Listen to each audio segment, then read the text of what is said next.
Qala Allah Ta'ala fi kitabihil karim, a'udzu billahi minasyaitonir rajim. Syahrul Ramadan alladzi unzila fihi al-Qur'an hudan linnas wa bayyinatin minal huda wal furqan. Puji syukur kita panjatkan kehadirat Allah Subhanahu wa Ta'ala atas karunia-Nya membimbing kita hingga hari yang ke-18 di bulan Ramadan ini dalam keadaan sehat lahir dan batin. Dan yang lebih utama, Allah berikan kepada kita kemampuan di dalam mewujudkan syukur dengan bentuk ketaatan, melaksanakan perintah-Nya dan menjauhi larangan-Nya. Mudah-mudahan apa yang kita laksanakan, wabil khusus ibadah-ibadah kita di bulan Ramadan ini mengantarkan kita menjadi hamba yang bertakwa. Amin ya rabbal alamin. Para jamaah mulia sungguh Masjid Al-Falah yang dirahmati Allah Subhanahu wa Ta'ala, ketika Nabi Musa alaihi salam sujud bermunajat kepada Allah Subhanahu wa Ta'ala dengan permintaan, Allahumma ja'alni ummata Muhammadin, Allahumma ja'alni ummata Muhammadin. Allahumma shalli wa sallim. Ya Rabb, ya Tuhanku, jadikan aku sebagai umat dari Nabi Muhammad sallallahu alaihi wasallam.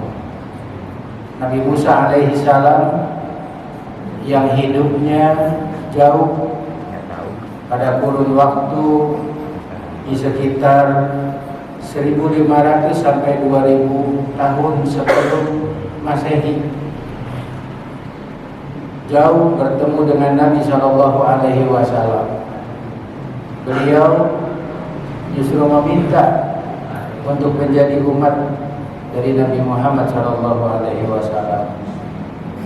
Sementara kita yang berada di kurun waktu tahun 2026, kalau dihitung dari sisi Masehi, itu jauh lebih dekat masa dengan kehidupan Nabi sallallahu alaihi wasallam yang kurang lebih kisaran 1500 tahun. Masa antara Nabi Musa kepada Nabi Muhammad lebih jauh dibanding masa dari Nabi Muhammad dengan kita saat ini. Tetapi beliau meminta kepada Allah untuk dijadikan dirinya sebagai umat Nabi Muhammad SAW. Inilah keistimewaan dari Nabi Muhammad SAW dan keistimewaan dari umat Nabi Muhammad SAW. Sementara mereka yang hidup bersama dengan Nabi tidak dikatakan sebagai umat, melainkan adalah sahabat. Pasca wafatnya beliau dan orang-orang yang beriman setelahnya itu, maka itulah yang kemudian disebut umat dari Nabi Muhammad SAW. Dan mereka yang dikatakan sebagai umat memperoleh keuntungan 7 kali lipat dibanding mereka yang hadir dalam kehidupan bersama dengan Nabi SAW. Tuba liman ro'ani wa amana bi. Beruntung siapa orang yang pernah melihat aku dan mereka beriman kepadaku. Artinya ini adalah sahabat. Ada sahabat kabir, ada sahabat shogir. Sahabat kabir adalah orang-orang yang dari sisi usia lebih tua. Kalau sahabat shogir adalah mereka yang usianya masih belia. Di antaranya ada Ali bin Abi Thalib, ada Zaid bin Harithah. Itu adalah sahabat shogir yang ketika dia beriman masih usia belia. Tetapi kata Nabi, summa tuba summa tuba, summa tuba, summa tuba, summa tuba, summa tuba, summa tuba, liman lam ro'ani wa amana bi. Adalah bagi orang yang tidak melihatku tapi mereka beriman kepadaku, maka dikatakan tadi ada 7 kali Nabi menyebut untung. Nah, keberuntungan seperti apa? Dalam hadis kursi dikatakan bahwasanya Allah Subhanahu wa taala berdialog dengan Nabi Musa alaihi salam. Apa kata Allah Subhanahu wa taala? A'taitu ummat Muhammadin nuraini kaila yaturruhum zulumatani. Allah berkata kepada Musa alaihi salam bahwasanya aku memberi kepada umat Nabi Muhammad sallallahu alaihi wasallam 2 cahaya yang dengannya bisa menjadi penerang dari 2 kegelapan. 2 cahaya menerangi 2 kegelapan. Maka bertanyalah Musa alaihi salam, wa ma nuraini ya Rabb, apakah yang dimaksud 2 cahaya itu ya Rabb? Maka Allah Subhanahu wa taala menjawab, nurul Ramadan wa nurul Quran. Yang pertama adalah cahaya Ramadan, dan yang kedua adalah cahaya Al-Quran. Lalu bertanya lagi Musa alaihi salam, wa ma zulmatani ya Rabb, lalu apa yang dimaksud dengan 2 kegelapan itu? Kemudian Allah Subhanahu wa taala menjawab, zulmatun fil qabri wa zulmatun fi yaumil qiyamah. Adalah kegelapan yang pertama ketika berada di alam kubur, dan kegelapan yang kedua adalah ketika pada hari kiamat. Karena itulah kemudian Musa alaihi salam memohon kepada Allah agar dirinya menjadi umat Nabi Muhammad. Tapi sudah tentu yang kita tahu itu tidak akan terjadi, karena masa kehidupannya lebih awal dari Nabi kita Muhammad sallallahu alaihi wasallam. Akan tetapi bahwa umat Nabi Musa alaihi salam terhitung adalah peringkat kedua banyaknya dibanding umat Nabi Muhammad sallallahu alaihi wasallam.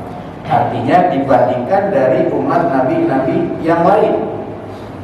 Nabi Musa alaihissalam memiliki umat yang lebih banyak, dan tentunya tidak berbanding dengan umat Nabi Muhammad SAW. Para bapak dan ibu yang dirahmati Allah Subhanahu wa taala, sedikit kita akan coba melihat yang menyebabkan Ramadan sebagai cahaya dan Al-Quran sebagai cahaya. Ramadan sebagaimana kita ketahui adalah bulan yang memiliki keistimewaan dibandingkan 11 bulan yang lainnya. Ada 4 bulan yang disucikan: Dzulqa'dah, Dzulhijjah, Muharram, dan Rajab. Itu adalah Syahrul Hurum yang ditetapkan oleh Allah Subhanahu wa taala. Sementara Ramadan adalah bulan yang memiliki keistimewaan. Apa di antara keistimewaan Ramadan? Di dalam tafsir Ibnu Katsir disebutkan bahwasanya semua kitab-kitab Allah Subhanahu wa taala yang diturunkan kepada Nabi dan Rasulnya, kitab Taurat yang diturunkan kepada Nabi Musa alaihissalam, Zabur yang diturunkan kepada Nabi Daud alaihissalam, Injil yang diturunkan kepada Nabi Isa alaihissalam dan Al-Quran yang diturunkan oleh Allah kepada Nabi kita Muhammad sallallahu alaihi wasallam adalah di bulan Ramadan. Jadi memiliki keistimewaan karena apa yang diturunkan adalah menjadi keutamaan bagi manusia di masanya dan manusia hingga akhir zaman. Manusia di masanya adalah kitab-kitab sebelumnya, dan tidak ada lagi nabi dan rasul setelah Nabi Muhammad SAW, maka Al-Quran menjadi pedoman bagi manusia hingga akhir zaman. Kemudian terkait dengan Ramadan yang terkhusus buat umat Nabi Muhammad SAW di dalam Islam, sebagaimana juga kita telah ketahui dari banyak hadis menyebutkan keistimewaan Ramadan di dalamnya. Allah Subhanahu wa taala memberikan kepada kita pelajaran, pendidikan untuk kita bisa lebih dekat dan mengenal Allah Subhanahu wa taala. Dan bulan Ramadan inilah saat dimana kita mendulang keutamaan, mendulang kebaikan, mendulang pahala, atau disebut oleh para ulama sebagai Syahrul Hasad, sebagai bulannya kita panen. Rajab dikatakan Syahrul Zar'i, bulan menanam. Sya'ban disebut sebagai Syahrul Saqi, bulan merawat, menyiram, menyemai. Dan Ramadan Syahrul Hasadi adalah bulan kita panen. Apa yang ditanam? Ditanam oleh kita di bulan Rajab adalah kita bertaubat kepada Allah Subhanahu wa taala, menyadari akan salah dan dosa kita, membersihkan jiwa-jiwa dari kekotoran, dari nifaq, dari segala perbuatan-perbuatan tercela. Kita bersihkan diri kita, dirawat 1 bulan kemudian di bulan Sya'ban. Maka orang-orang yang bersih diri dari noda dan dosa, maka akan mendapati kemudahan dalam aktivitas ibadah mereka di bulan Ramadan.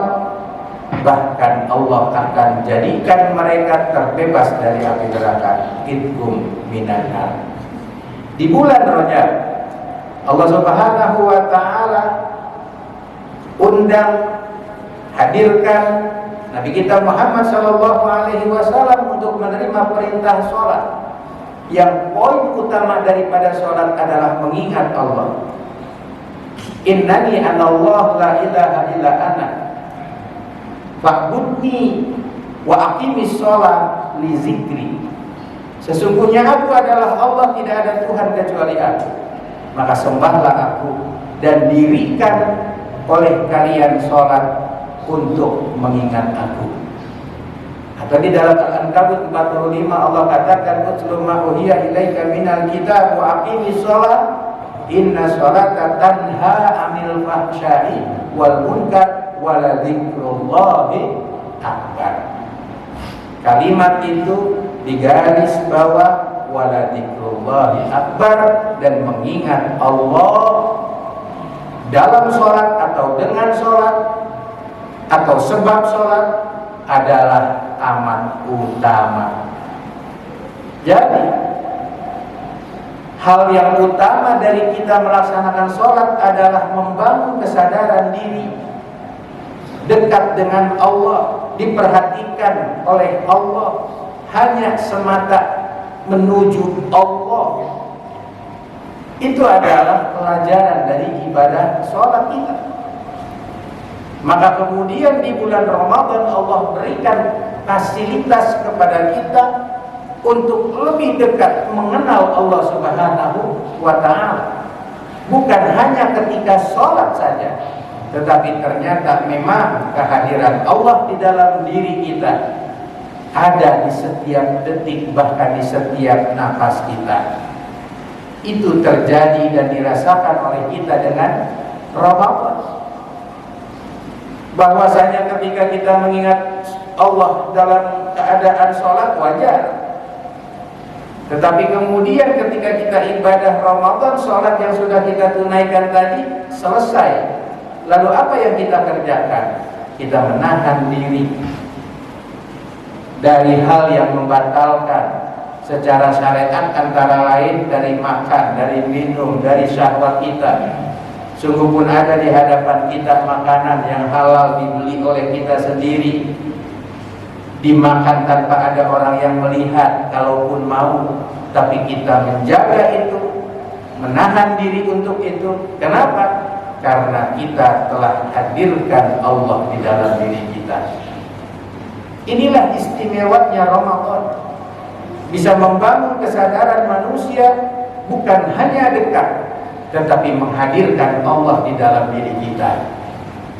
Karena itu masih dalam rangkaian terkait dengan Ramadan, dari ayat 183, 184, 185 dan 186 Allah katakan, wa idza sa'alaka ibadi anni fa inni qarib ujibu da'watad da'i idza da'a falyastajibu li wal yu'minu la'allahum yarshudun. Kalau ada di antara mereka bertanya tentangku, kata Allah, maka jawab, sesungguhnya aku dekat. Allah Subhanahu wa ta'ala ingin menunjukkan kedekatannya seperti apa. Ujibud da'watad da'i idza da'an. Allah akan mengabulkan permohonan hamba yang meminta, yang berdoa, yang bermunajat. Makanya ini adalah kesempatan yang besar Allah berikan kepada kita. Hadirnya kita di bulan Ramadan bukan karena kemampuan kita menjaga sehat, bukan kemampuan kita menjaga tenaga, kemampuan kita bisa melakukan aktivitas, tetapi karena Allah menginginkan kita menjadi hamba yang mulia di sisinya.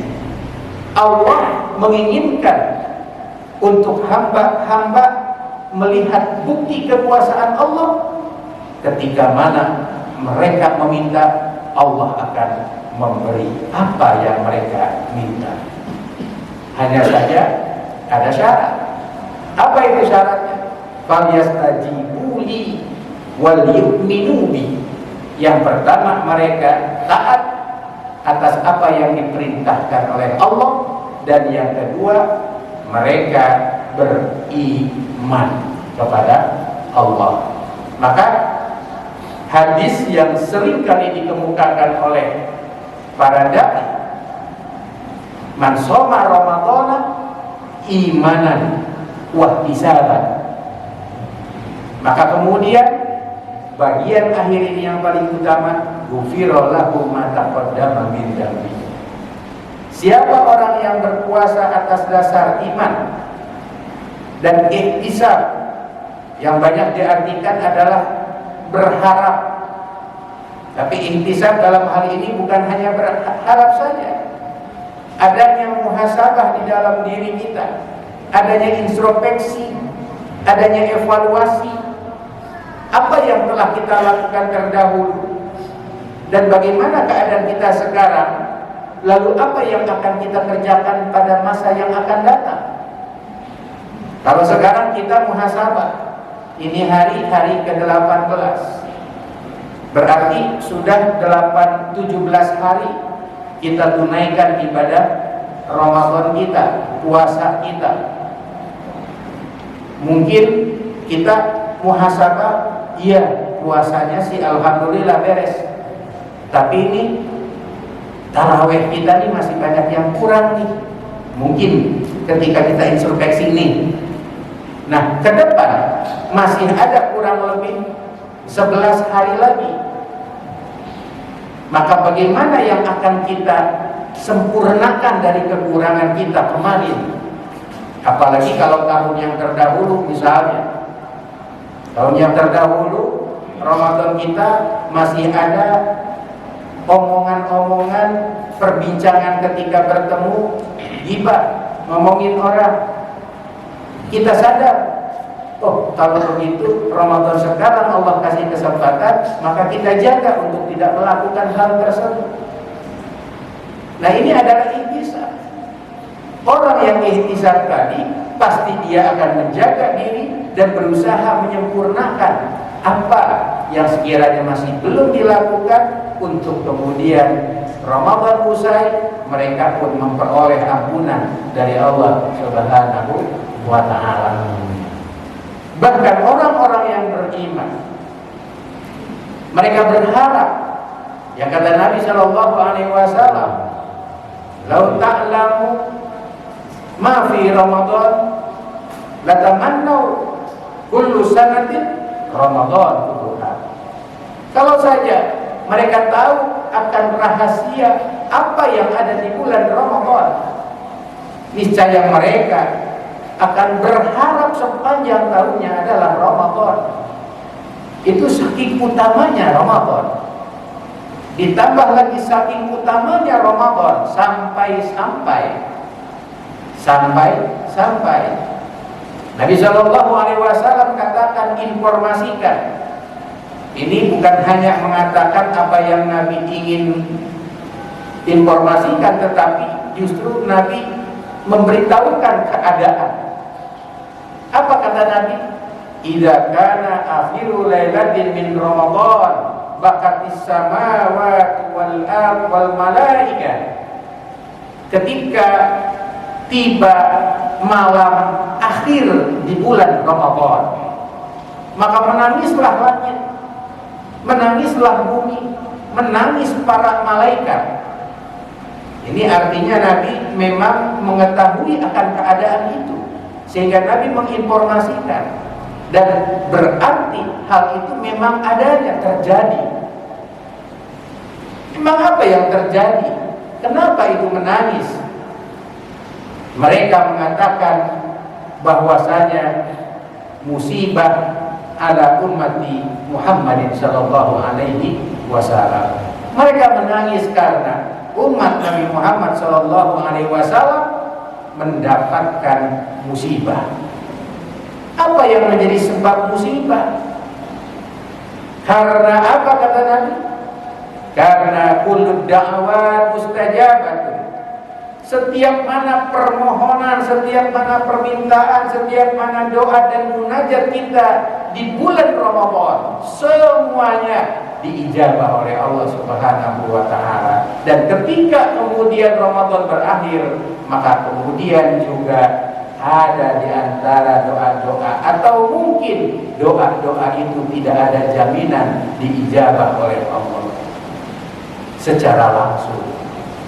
Pada dasarnya setiap doa diijabah oleh Allah, tetapi di bulan Ramadan lebih utama, lebih istimewa. Ini luar biasanya Ramadan. Bukan hanya itu saja, wasadaqah makbulatun.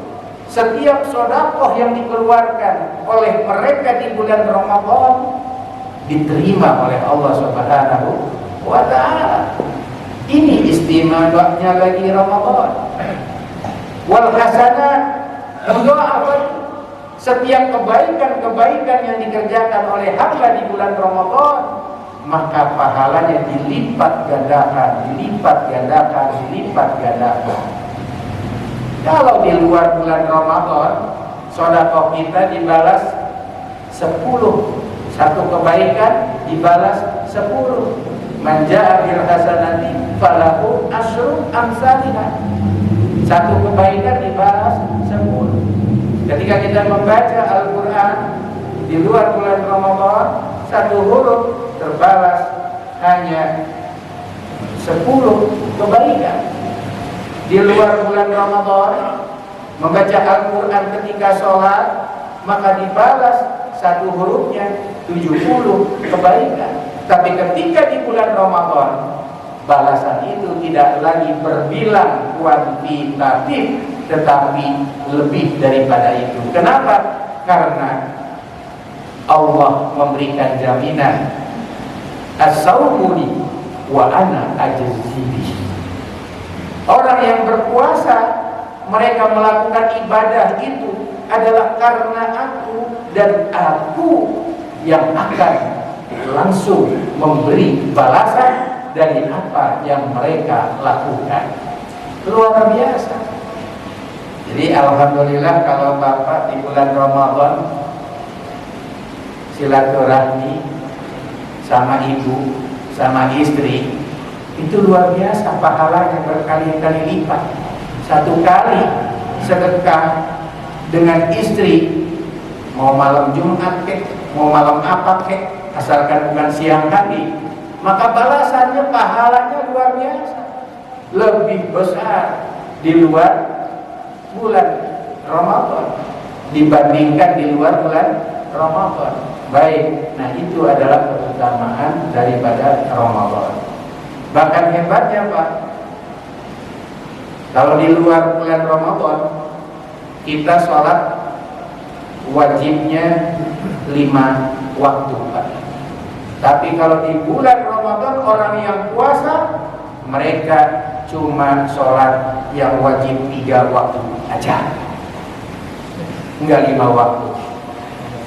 Orang yang puasa di bulan Ramadan, kewajiban sholatnya hanya 3 waktu saja. Waktu apa aja? Subuh, zuhur, dan asar. Kok maghrib enggak Ustaz? Karena maghrib mah orang itu enggak puasa lagi. Isya, berarti Isya orang itu udah enggak puasa lagi. Jadi orang yang puasa mah sholat wajibnya cuma 3 waktu aja, tapi pahalanya luar biasa. Jadi waktu-waktu ibadah yang kita kerjakan dalam keadaan berpuasa itu, Allah yang akan langsung membalasnya. Karena itulah maka ini motivasi untuk kita ibadah. Jadi kalau kita ibadahnya hanya karena Allah, bukan karena bilangan pahala. Ingat, ini kita dilatih di bulan Ramadan nih. Sementara di ibadah-ibadah yang kita lakukan seringkali berhitung dengan bilangan-bilangan pahala. Nah, di bulan Ramadan Allah kasih tahu itu bilangan pahala udah enggak berlaku lagi. Kullu amali ibni Adam yudha'afu bi asrin ila 700 dhifin illa saum wa innahu li wa ana ajzi bi. Bahwasanya amal perbuatan anak-anak Adam yang beriman tentunya itu dibalas 10 sampai 700 kali lipat, kecuali mereka dalam keadaan berpuasa. Akulah yang akan memberikan balasan itu. Jadi jumlah bilangannya tidak lagi kita berhitung. Kenapa? Karena kita pahami, sadari Allah lebih besar karunia-Nya buat hamba-hamba yang taat kepadanya. Nah, ketika mana setiap ibadah yang kita kerjakan hanya semata karena Allah, bukan bilangan tadi, insya Allah itulah orang-orang yang berhasil dengan ibadah Ramadannya. Maka para ulama mengatakan kun rabbaniyun wala takun ramadaniyun. Nah, ini perlu dicatat. Kun rabbaniyun wala takun ramadaniyun. Artinya apa? Jadilah engkau, jadilah kalian sebagai hamba-hamba Allah. Jangan kalian menjadi hamba Ramadan. Maksudnya orang yang menjadi hamba Ramadan, ibadahnya cuma bulan Ramadan doang, rajinnya di Ramadan doang. Begitu Ramadan beres, selesai, hilang aja lagi itu. Sebagai jamaah Al-Falah, waktu Ramadan alhamdulillah kelihatan. Tapi begitu Ramadan udah nggak ada lagi tuh orang. Mudah-mudahan panjang umur, tahun depan masih ada lagi. Dia masih ibadah gitu. Tetapi kalau orang yang ibadahnya hanya karena Allah, bukan karena sesuatu yang lainnya, maka akan terjadi yang namanya istiqomah, kontinuitas. Alhamdulillah di bulan Ramadan itu kita bisa yang namanya sholat malam, luar biasa. Di luar bulan Ramadan boleh dibilang nggak pernah, tapi begitu di bulan Ramadan kita bisa sholat malam. Ini hebat Pak, keutamaan sholat malam itu. Dalam hadis Nabi Shallallahu Alaihi Wasallam mengatakan, Innal qabra yunadi kulla yaum khamsa marrat. Sesungguhnya alam kubur itu setiap harinya memanggil menyeru 5 kali Pak. Yang namanya kuburan itu ngomong. Yang namanya kuburan sama nih kayak orang yang ajan 5 kali. Waktu dia menyeru kepada orang yang masih hidup di dunia. Apa kata alam kubur? Yang pertama, ana baitul wahdah. Aku adalah rumah kesendirian. Faja'al laka mu'isan, maka jadikan oleh kamu teman dalam kesendirian nanti di alam kubur, biqiraatil Quran, dengan bacaan Al-Quran. Jadi banyak-banyak baca Al-Quran di bulan Ramadan khususnya. Maka Al-Quran nanti itu akan menjadi teman kita di alam kubur. Yang kedua, ana baitul zulmah. Aku rumah yang berada dalam kegelapan.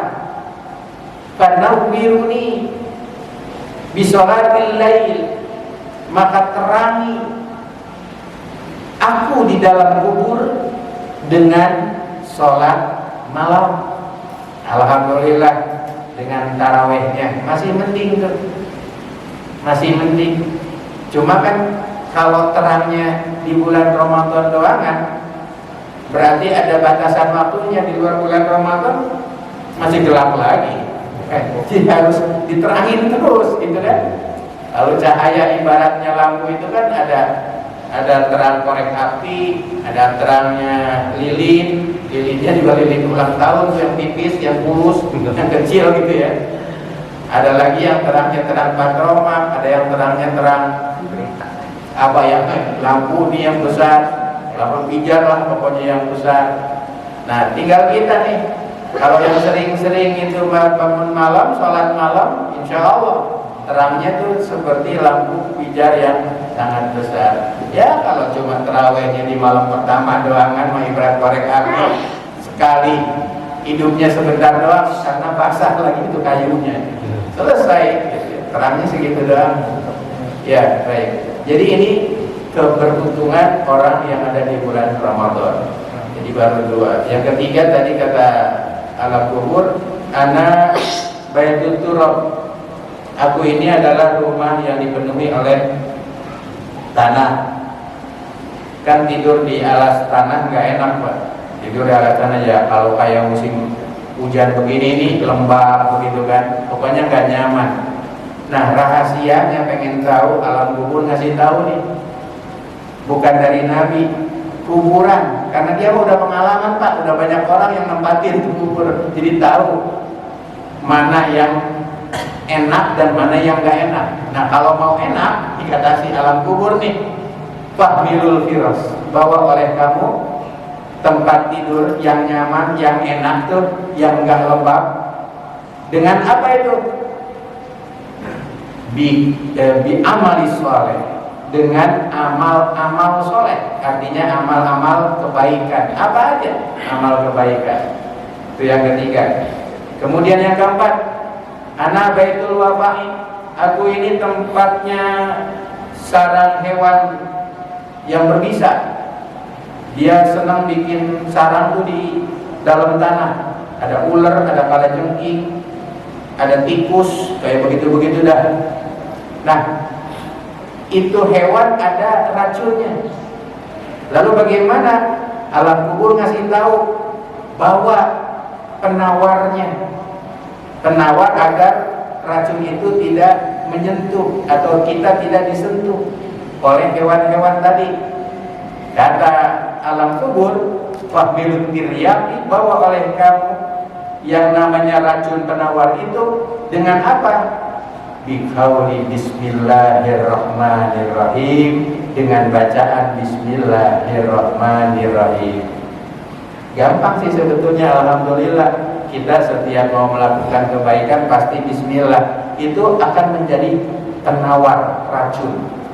Ya alhamdulillah, dan mudah-mudahan nggak ada begitu ya yang mengenai kita, karena Allah yang melindungi insyaallah. Kemudian yang kelima, ana baitus su'al munkar wa nakir. Aku adalah rumah tempat bertanyanya munkar wa nakir. Siapapun mereka pasti akan didatangi itu munkar dan nakir. Nah, seperti apa rupa munkar dan nakir? Itu tergantung amal kita. Orang yang beriman amalnya baik atau beramal soleh, itu melihat munkar dan nakir ganteng, tampan, pokoknya gagah, bercahaya. Kalau orang yang beriman amalnya banyak yang baik-baik, melihat munkar nakir cakep.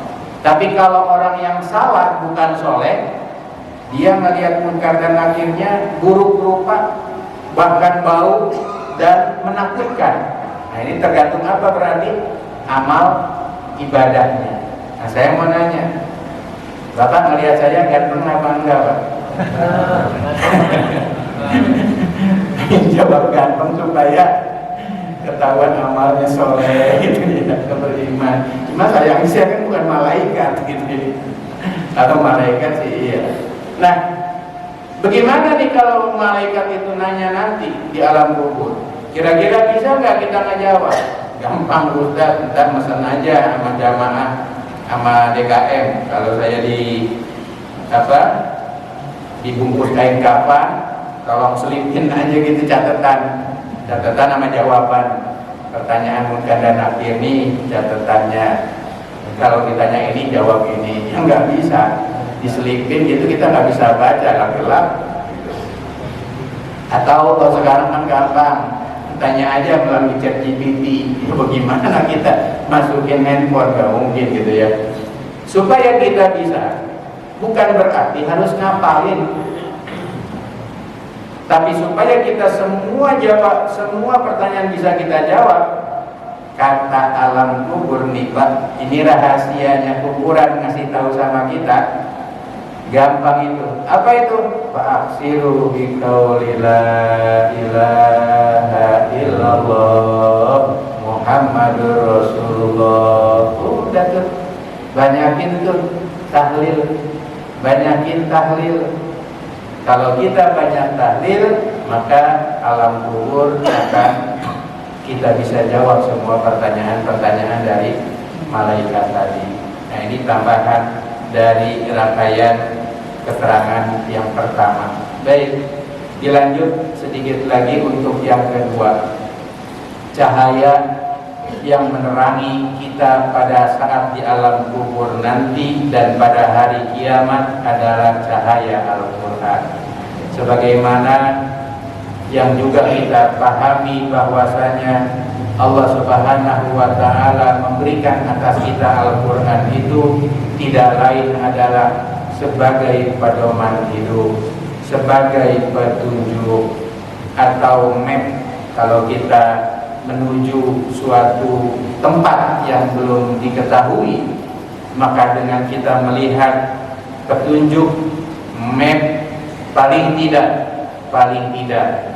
maka akan mudah, walaupun juga ada yang kesasar gara-gara map. Nah itu bukan karena mapnya, tapi kuotanya mungkin habis. Begitu dipakai pas lagi ada kuota, begitu udah dekat kuotanya habis, akhirnya nyasar tuh map ngasih tahunya, udah gak jelas lagi.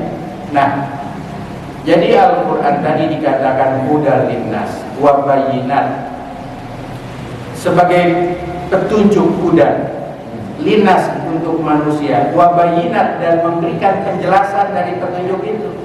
Jadi bukan cuma petunjuknya doang, tapi ngasih penjelasan, ngasih keterangan.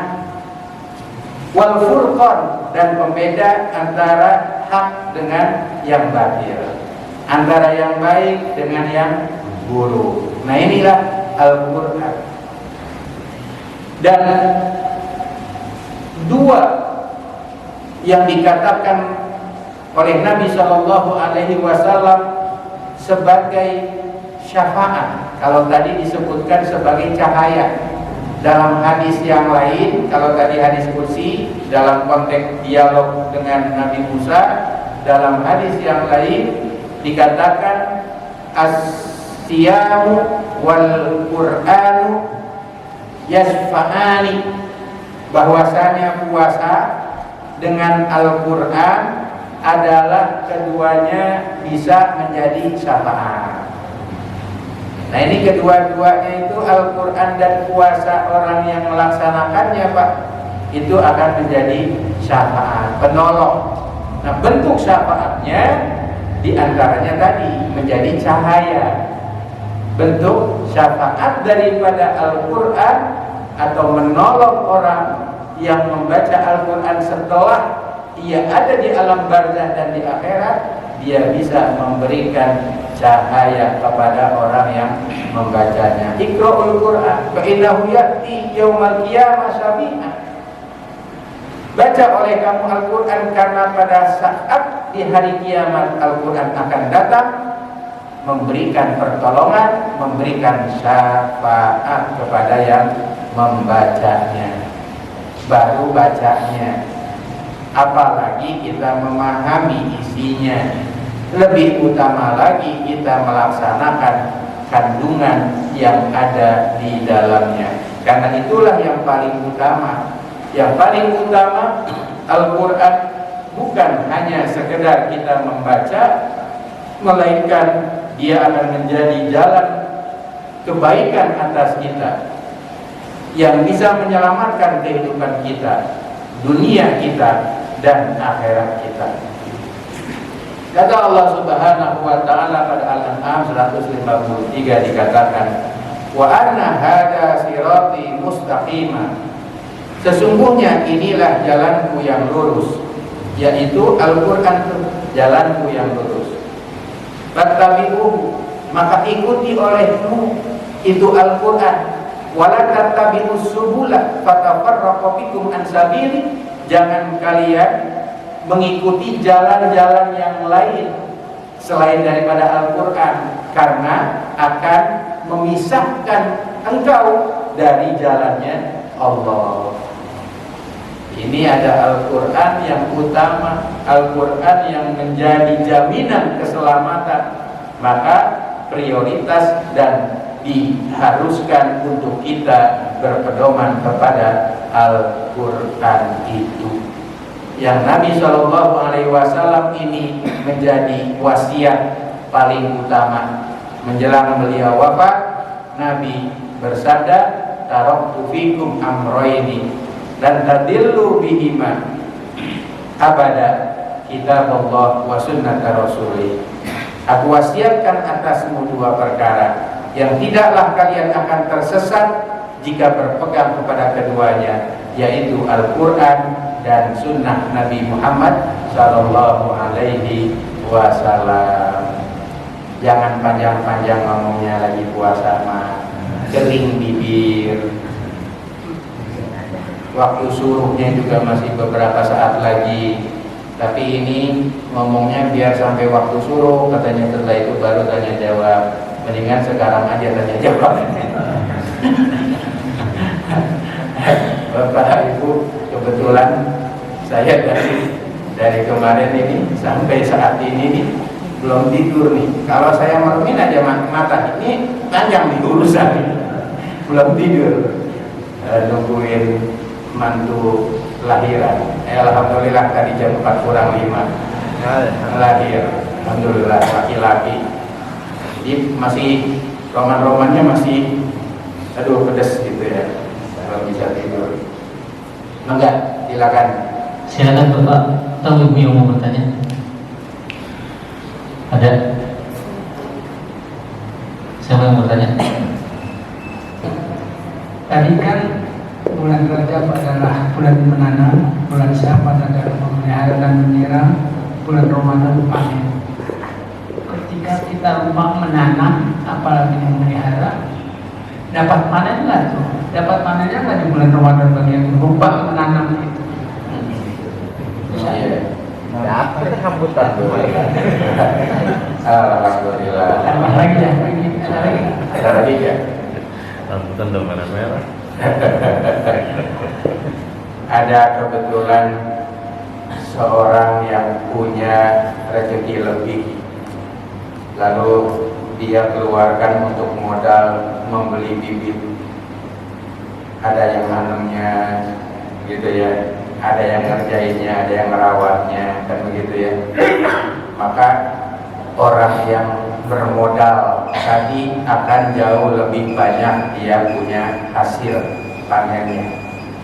Tapi ada tetangga kayak saya nih, terus terang saya katakan, saya nggak pernah nanam rambutan di ini masih di mana Pak Haji? Sini ya?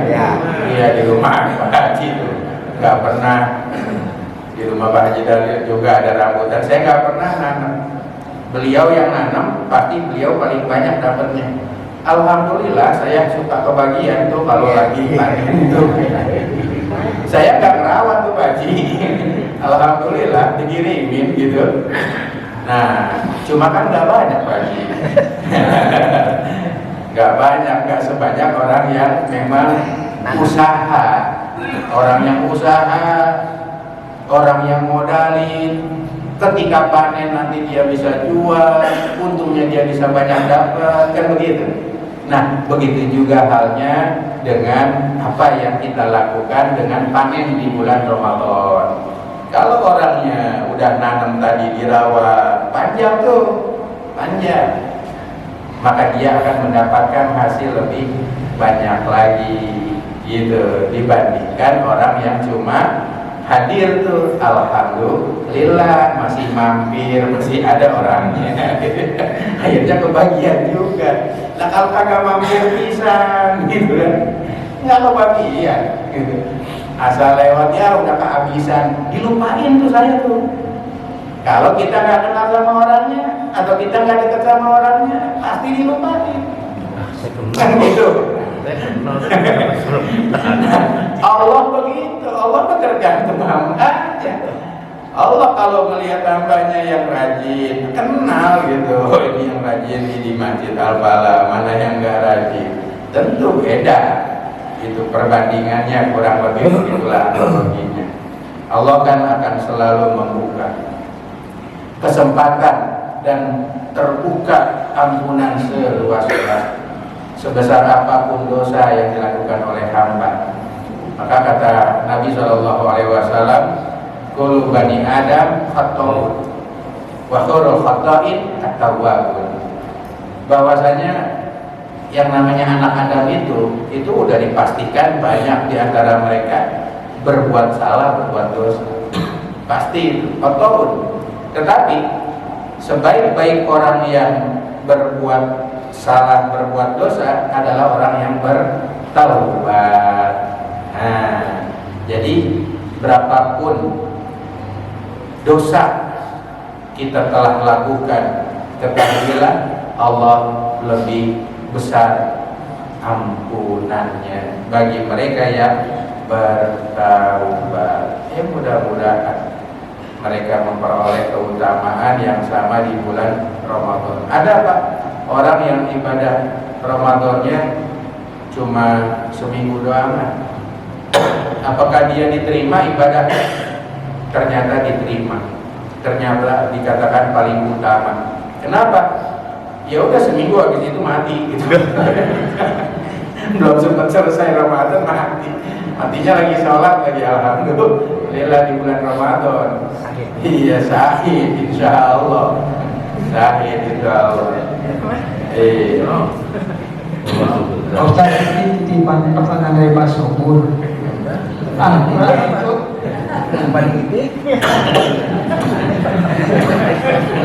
sebelum subuh. 10 hari ya Pak Haji. Pak Ustaz, Al-Quran itu kan sebagai cahaya ya, ketika kita di Al-Quran bersamaan. Namun kan ada beberapa umat yang artinya gini, membaca Al-Quran, mengetahui Al-Quran dan mengerti paham dengan Al-Quran. Ada juga yang cuma bisa baca doang tapi tidak mengerti apa artinya. Apalagi ada juga yang sama sekali tidak mengenal Al-Quran, tapi dia adalah orang Islam yang dia melaksanakan sholat dan sebagainya. Itu apakah Al-Quran itu nanti akan memberikan syafaat ketika di alam kubur atau menjadikan cahaya bagi itu yang mengamalkannya? Satu aja. Ini titipan dari Pak Makasih. Ya, kalam Allah atau perkataan Allah atau firman Allah itu secara garis besarnya terbagi atas dua. Yang pertama adalah kalam lafzi yang disebut dengan ayat-ayat Allah gitu ya. Dan yang kedua ayat kauniyah. Jadi yang pertama adalah ayat kauliyah, yakni apa yang kita baca tuh ada sebanyak 30 juz, dan ada ayat kauniyah adalah semesta alam ciptaan Allah. Ketika seorang yang membaca Al-Quran pada ayat kauliyah begitu, maka dia akan memperoleh kebaikan selain amalan atau ibadah yang dia kerjakan dan apa yang dia lihat pada ayat kauliyah. Jadi dengan kata lain, kalau orang yang belajar baca dan dia sudah bisa membaca, dia biasakan baca, dia dapat dua keutamaan: utama karena membacanya, utama karena mengamalkan. Adapun ada orang yang tidak bisa atau belum bisa baca Al-Quran, tetapi dia mengamalkan apa yang ada di dalam Al-Quran dengan dasar iman tentunya, maka dia memperoleh kebaikan, memperoleh pahala yang sama dengan sebab dia membaca Al-Quran. Ayatnya adalah kauniyah, ayatnya alam semesta. Seringkali kita membandingkan berkata di Australia lebih disiplin ya gitu dibanding orang Kranji gitu. Padahal mereka tidak beriman, nggak ada pahala sama sekali. Orang yang sebaik apapun tanpa iman, maka tidak ada pahala atas mereka. Tapi orang yang beriman ketika melakukan sedikit dari amal kebaikan, maka dia akan mendapatkan keutamaan atau pahala. Boleh jadi syafaatnya kemudian disebabkan dari amal soleh yang dia kerjakan, bukan dari sisi bacaan itu. Jadi luar biasa Allah berikan banyak peluang kebaikan atas hambanya, sehingga Allah selamatkan pada saatnya setiap hamba-hamba, setiap umat Nabi Muhammad SAW. Dan memang seperti itu adanya. Pokoknya kalau dia tercatat sebagai umat Nabi Muhammad, kalau dia di KTP-nya tertulis Islam, maka pasti masuk surga. Saya katakan pasti masuk surga. Cuma, nah itu kan cumanya. Ada yang masuknya memang langsung masuk, ada yang masuknya tertahan dulu. Nah cuma tertahannya ini berapa lamanya ini, kan gitu. Kata Nabi kan, yakhruju minan nar man fi qalbihi mithqala dzarratin minal iman. Nah itu dasarnya. Akan keluar dari neraka seseorang yang di dalam dirinya, di dalam hatinya, dia ada iman walaupun sebesar zarrah. Nah, dosa-dosa kesalahannya dihabisin dulu, dibersihin dulu, gitu, dibersihin dulu di neraka. Kalau udah selesai bersih, baru kemudian masuk surga. Nah itu. Tapi kalau bukan orang Islam, bukan orang beriman, selamanya di alam neraka, na'udzubillah, selamanya mereka. Alhamdulillah nih umat Nabi Muhammad. Makanya luar biasa luar biasa kepengen banget itu Nabi Musa menjadi umat Nabi Muhammad. Ya bisa diulang Pak Hengki, kurang jelas katanya. Ibu ada yang mau tanya lagi Bu? Pak Ketua tanya. Pagi tadi, pagi tadi aja saya. Ya mohon izin Ustaz.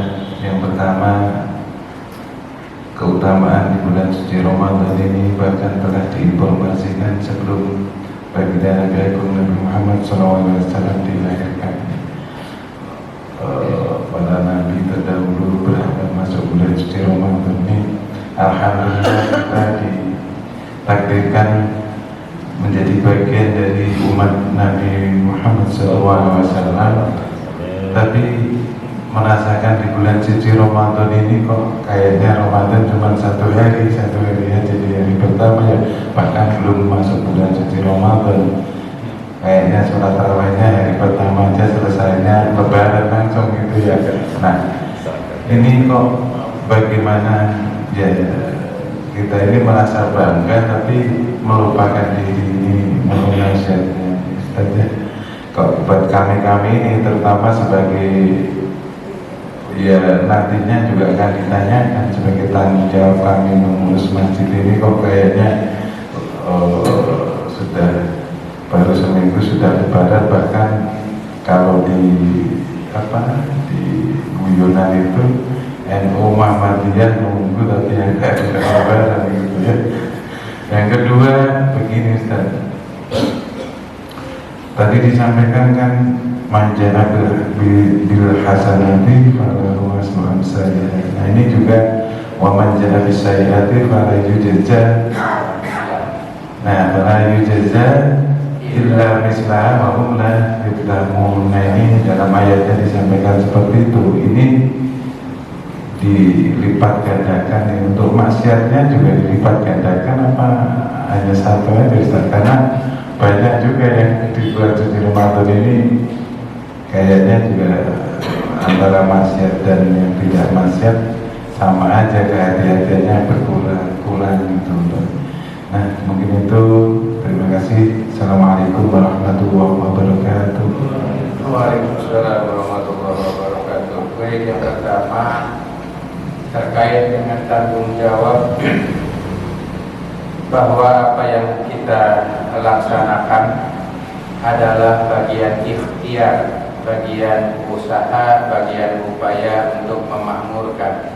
Kita menyeru, kita mengajak, dan itu luar biasa. Kuntum khaira ummatin ukhrijat linnas ta'muruna bil ma'ruf wa tanhauna 'anil munkar. Kamu sekalian ini adalah umat yang terbaik. Apa ciri umat yang terbaik? Adalah ta'muruna bil ma'ruf wa tanhauna 'anil munkar wa tu'minuna billah, yakni menyeru kepada yang ma'ruf, mencegah yang munkar, dan beriman kepada Allah.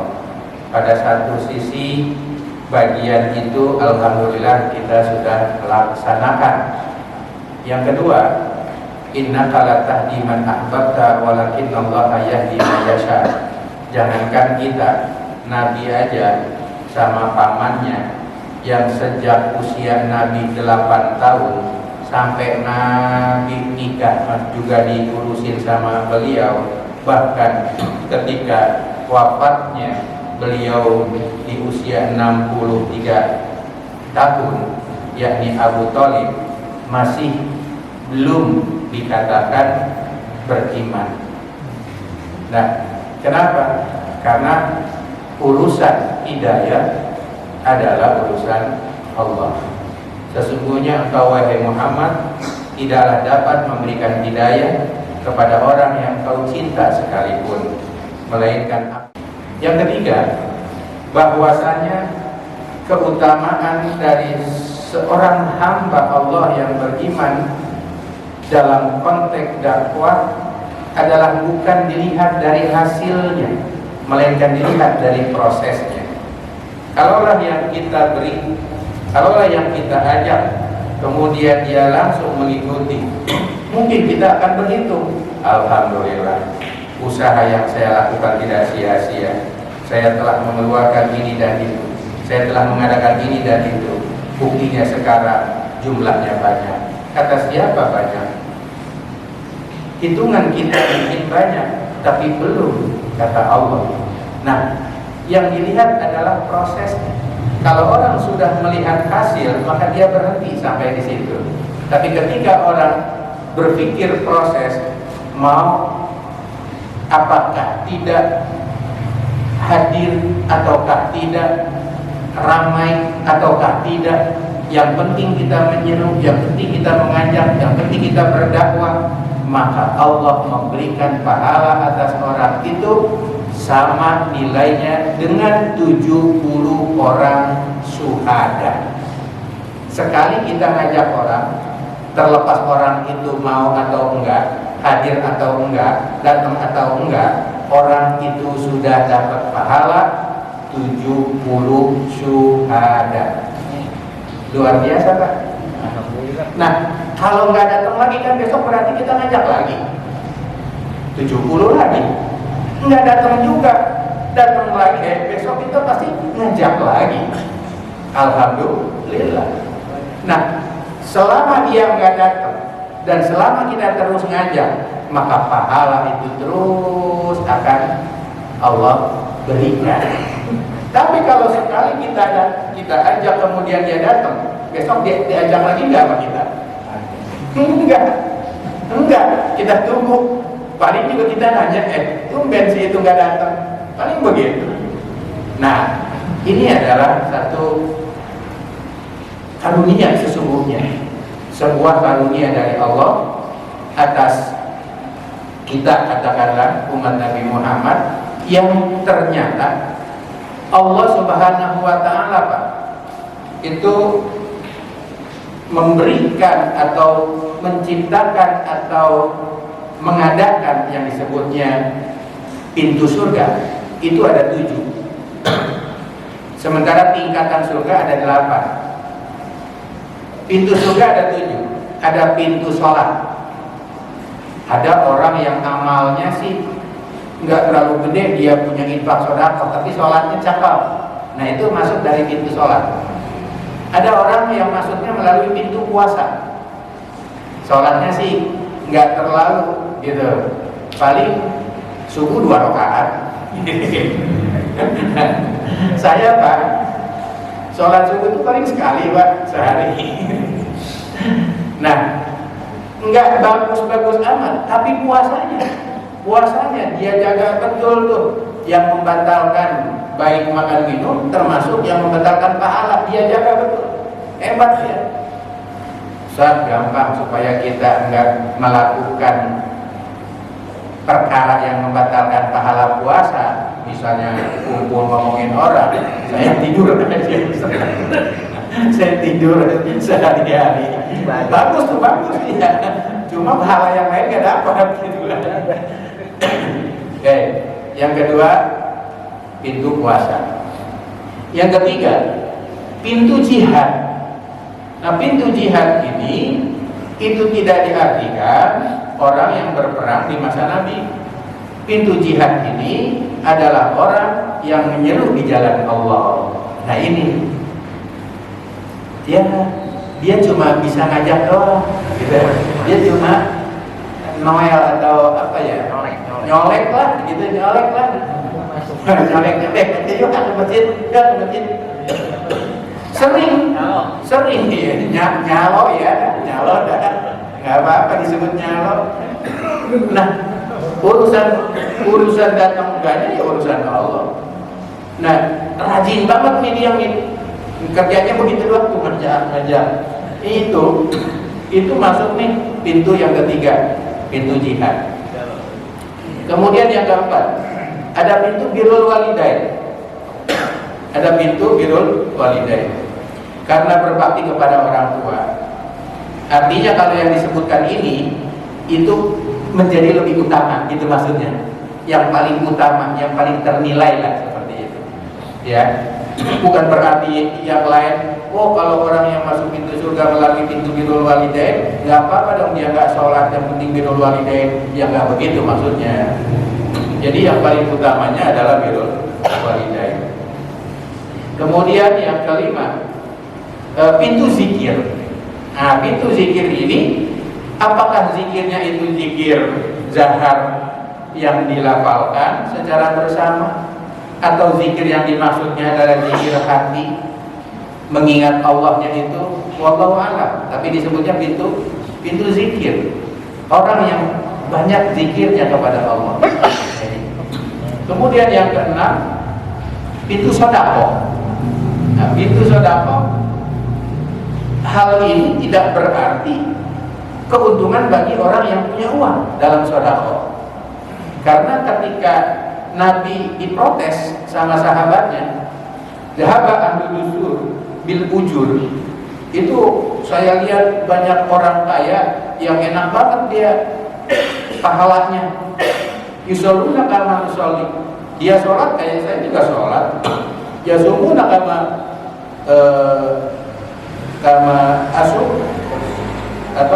saumi. Dia puasa, saya juga puasa. Tapi ketika dia sedekah dengan hartanya, saya nggak bisa apa-apa ya Rasul. Kemudian kata Nabi, ketika kamu tahmid, tasbih, tahlil, maka itu dinilai sedekah. Bahkan bertanyalah sahabat tadi, kalau saya mendatangi istri saya, ya Rasul, maksudnya bercengkrama dengan istri saya, bisa dinilai sedekah enggak? Kata Nabi, sekarang kalau kamu ngedatangin istri orang,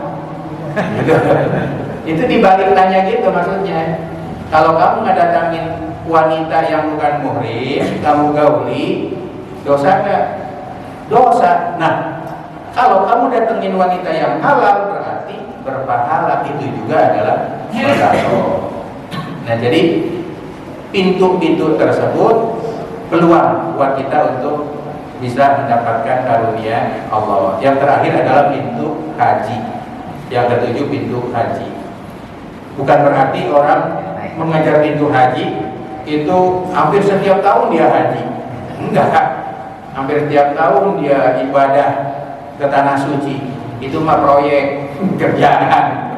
Yang wajib mah sekali udah selesai. Nah, kemudian yang kaitan kedua, poin utamanya apa tadi? Itu lupa dikit.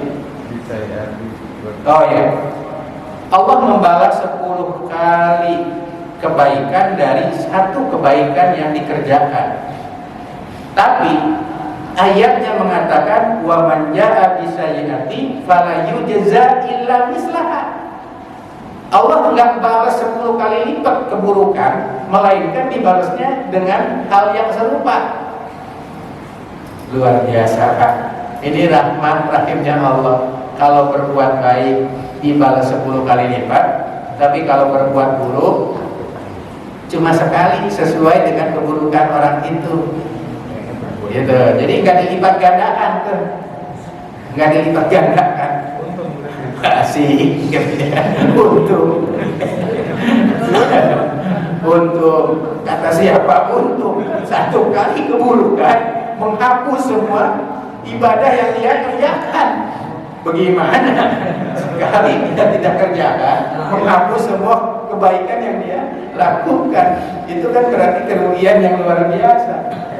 Kan kata Nabi begini, Pak, ada 4 mutiara yang ada pada diri manusia. Yang pertama akal. Itu akal, mutiara. Orang bisa baik dengan akalnya, bisa memilih dan memilah. Tapi kalau marah itu akal rusak. Sekali marah, orang yang tadinya nih pinter nih, orang yang tadinya nih prestasinya tinggi nih karena akalnya cerdas gitu ya. Begitu dia marah, hilang nih akal sehat. Tuh disebutnya hilang tuh akal sehatnya. Maka dia melakukan tuh yang namanya kemaksiatan. Kan ada kisahnya. Seorang yang rajin ibadah di masjid atau di musola, kemudian datanglah seorang yang lebih tua darinya, sholatnya begitu khusyuk sampai nangis. Anak muda ini nanya, gimana caranya supaya saya bisa ibadah seperti Tuhan? Kok sholatnya saya lihat lusuh banget sampai nangis-nangis? Kata si orang tua bilang, gampang. Sekali aja kita berbuat dosa, maka kita akan ingat saat ibadah akan dosa itu, dan kita akan nangis. Oh gitu. Bagaimana caranya? Nah itu. Bagaimana caranya supaya saya berbuat dosa? Nah, gampang, kata si orang tua tadi. Gak usah banyak-banyak berbuat dosa, kamu minum khamr aja. Gitu. Udah, minum khamr aja. Oh gitu. Keluar Pak dari masjid atau dari musola, dia cari itu mbak-mbak yang jual khamr. Gitu ya. Ketemulah cerita kisah tadi itu. Ketemu sama yang menjual khamr, penjajah khamr. Ya kebetulan dikisahkannya yang menjual khamrnya itu wanita. Begitu dia beli, minum khamr. Begitu minum selesai, mabok. Orang mabok tuh, tadi tuh akalnya rusak tuh. Kan cuma sekali dosanya, tapi kerusak akal. Akalnya rusak, ngelihat cewek. Nggak usah saya terusin dah, bulan puasa nih. Pokoknya nah gitu. Beres deh tuh ceritanya, bukan cuma masalah khamr doang. Akhirnya dia berbuat yang tidak senonoh, yang tidak baik. Malu, takut nanti diketahuan orang gitu kan. Gimana caranya? Karena hilang akalnya, ngikutin tadi hawa nafsu, emosi, karena merusak akal, dibunuh tuh wanita. Nah, sekali balasannya akan perbuatan dosa itu, tapi semua kebaikan yang tadi bertahun-tahun dia ibadah hilang. Itu mutiara pertama. Mutiara kedua yang ada pada diri kita manusia Allah berikan adalah agama. Agama. Tapi agama seseorang ini kemudian akan hancur, Pak, kalau orang itu punya yang namanya hasad. Hasad itu artinya senang ngelihat orang susah, susah ngelihat orang senang. Itu hasad. Maka agamanya akan kocar kacir, Pak. Nggak benar lagi udah. Ibadahnya rusak tuh. Padahal sekali hasadnya, rusak ibadahnya. Gitu. Sementara orang yang berbuat baik dibalas 10 kali lipat, banyak udah pahala. Begitu hasad, rusak semua pahala. Yang ketiga, malu. Malu. Manusia memiliki malu, bukan memiliki kemaluan ya. Malu itu adalah mutiara. Tapi malu ini akan rusak kalau dia tamak, rakus. Kalau rakus itu hilang udah rasa malunya. Contoh ya koruptor lah, nggak usah disebutin siapa. Karena dia udah nggak punya rasa malu, gitu ya. Karena dia akhirnya tamak. Waduh, dulu waktu pengen jadi ngerebut kursi kekuasaan, modal gua keluar 5 miliar. Ini belum dapat nih, sementara tinggal 1 tahun lagi nih, belum kejar setoran ya. Maka akhirnya tamak, dia carilah proyek-proyek lainnya yang akhirnya dia orientasinya adalah mengembalikan modal. Hilang udah rasa malu. Itu karena tamak. Nah yang terakhir, amal soleh, mutiara bagi manusia. Sebetulnya setiap manusia itu baik, amalnya baik gitu ya. Tapi dia akan rusak kalau ghibah. Jadi perbuatan dosanya adalah ghibah, itu akan merusak semua amal-amal ibadah. Nah, luar biasa ini. Jadi kita berhati-hati akan 4 hal untuk menjaga 4 perkara yang disebut mutiara dalam kehidupan kita sebagai manusia.